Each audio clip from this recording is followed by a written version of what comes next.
दोस्तों स्वागत है आप सभी का मेरे YouTube चैनल पे। दोस्तों आज कूलर की ऐसी प्रॉब्लम है जो लगभग सभी को फेस करनी पड़ती है, यानी कि मोटर जाम हो जाना। मोटर जाम क्यों होती है? क्योंकि उसके शाफ्ट और बुश खराब हो जाते हैं और इसी वजह से मोटर भी जल जाती है। तो आइए हम इसी चीज को ठीक करने की कोशिश करेंगे। बुश और शाफ्ट को कैसे चेंज करते हैं वो देखते हैं। सबसे पहले हम मोटर को खोल लेंगे, 4 स्क्रू इसके अंदर आता है, 1 बाय 1 करके इन सभी को बाहर निकाल लेंगे और नहीं खुलता है तो तोड़ देना है, दूसरे नए भी आपको मिल जाते हैं। ये देखिए इस तरीके से थोड़ा सा ठोकने के बाद में हमारे बुश और शाफ्ट आपको दिखने लगेंगे। ये मोटर है, पीछे से वायर निकल रहा है यानी कवर है। कवर में से थोड़े से वायर सावधानी से निकालने पड़ते हैं। यदि थोड़ा बहुत भी अगर प्रेशर पड़ गया तार के ऊपर तो वो मोटर की वाइंडिंग में से ही तार खिंच जाएंगे और फिर आपको ना चाहते हुए भी नई मोटर ही लगवानी पड़ेगी। तो ध्यान से इस चीज को खोलना है। तो हमारा जो पीछे का बैक कवर होता है मोटर का, उसमें से वायर को अच्छी तरीके से डिस्कनेक्ट करना है, यानी कवर में से तार को अच्छी तरीके से बाहर निकाल लेना है। अभी देखिए थोड़ा तार फ्री हो गया है तो हम इसको इस तरीके से बाहर निकाल लेते हैं। अब देखिए दोस्तों यहाँ पर क्या हुआ है कि पूरी हमारी मोटर खुल चुकी है बिना किसी काटा पीटी से। नहीं तो इतनी आसानी से मोटर खुलती नहीं है, कहीं ना कहीं जंग की वजह से हमें स्क्रू वगैरह काटने पड़ते हैं। ये हमारी शाफ्ट है और ये शाफ्ट चली गई बुश में, यानी कि जिसमें जाती है वो बुश होता है। ये देखिए बीच में लंबी रोड को शाफ्ट बोलते हैं, गोल गोल बुश होते हैं, कट जाते हैं, आपस में घर्षण होता है, घिसती है तो इसमें कई बार ऑयल खत्म हो जाता है, इस वजह से भी एक शाफ्ट और बुश जाम हो जाते हैं। अब हम इसकी जो रिप्टें हैं जो बुश को रोक के रखती है एक एक करके काट देंगे। जो पुरानी रिप्टें होती है लोहे की होती है और जो नई हम लगाते हैं वो एल्यूमिनियम की रिप्टें होती है जो आसानी से लग जाती है।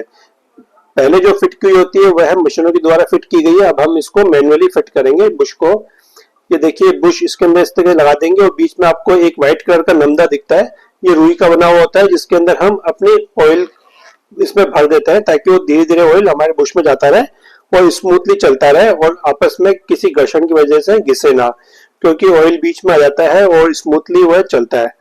तो अच्छी क्वालिटी का ऑयल हम इसमें इस्तेमाल करते हैं, लुब्रिकेशन जिस वजह से बना रहे। तो धीरे धीरे हम इस ऑयल को डालेंगे ताकि जैसे ही नमदा ऑयल पी जाएगा तो दोबारा से फिर डालेंगे। पूरा नमदा है वो ऑयल से भर जाना चाहिए, यानी कि हमारा रेड कलर का ऑयल है तो पूरा नमदा हमारा रेड कलर का हो जाएगा।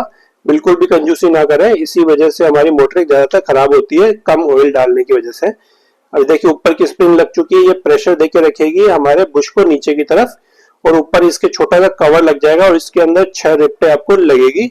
6 रिप्टों को लगाने के लिए एक हाथ से पकड़ना पड़ता है ढंग से और रिप्टों को ऊपर से ठोक देते हैं, इस वजह से रिप्टें ठुक जाती है।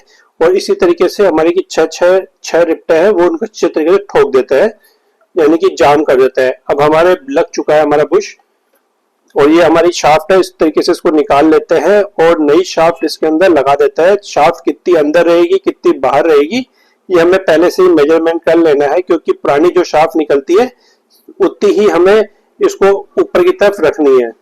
ये थोड़ी सी ढीली हो गई थी शाफ्ट, इस वजह से हमने इस रोटर को अच्छी तरह से ठोक दिया है ताकि इसकी जो पत्तियां होती है वापस अपनी जगह पे चली जाए। ये देखिए तो लकड़ी के ऊपर हमने इसको ठोका है, अगर आप जमीन पे ठोकेंगे तो शाफ्ट का मुंह फैल जाएगा और वह बुश में नहीं जाएगी। हमने मेजरमेंट कर लिया है कितनी शाफ्ट बाहर रहेगी कितनी अंदर रहेगी।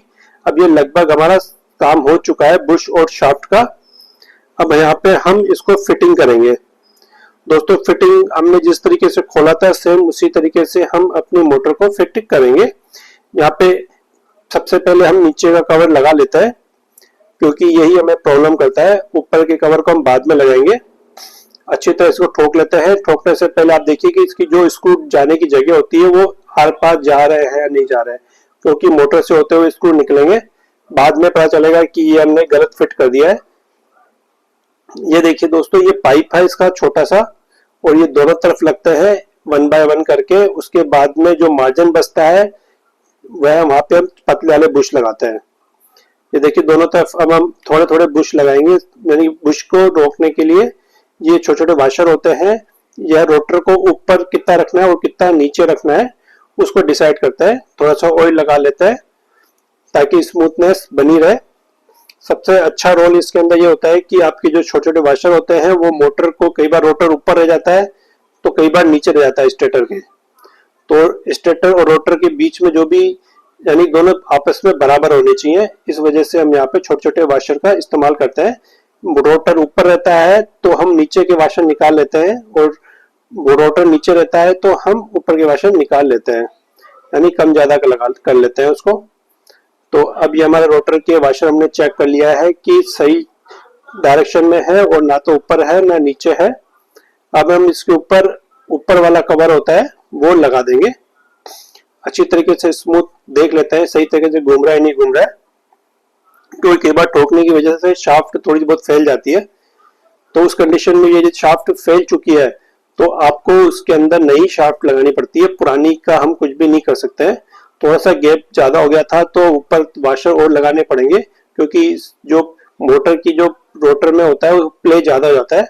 तो प्ले ज्यादा होने की वजह से हमें इस प्ले को खत्म करने के लिए ये छोटे छोटे वाशर होते हैं, फाइबर के वाशर होते हैं, ये जल्दी से घिसते नहीं है, इसलिए इनको इस्तेमाल करते हैं।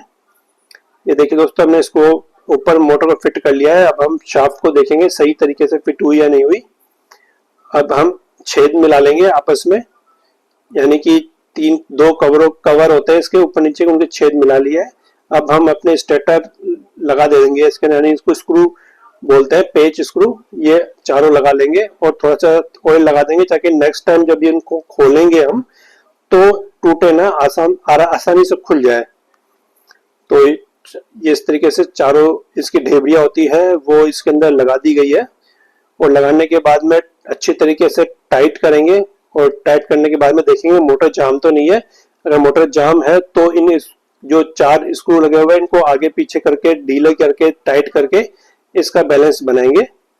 और ये जो कंडेंसर है, कैपेसिटर है, इसको भी वायर में लगा देंगे, क्योंकि बिना कैपेसिटर के मोटर बिल्कुल भी नहीं चलेगी।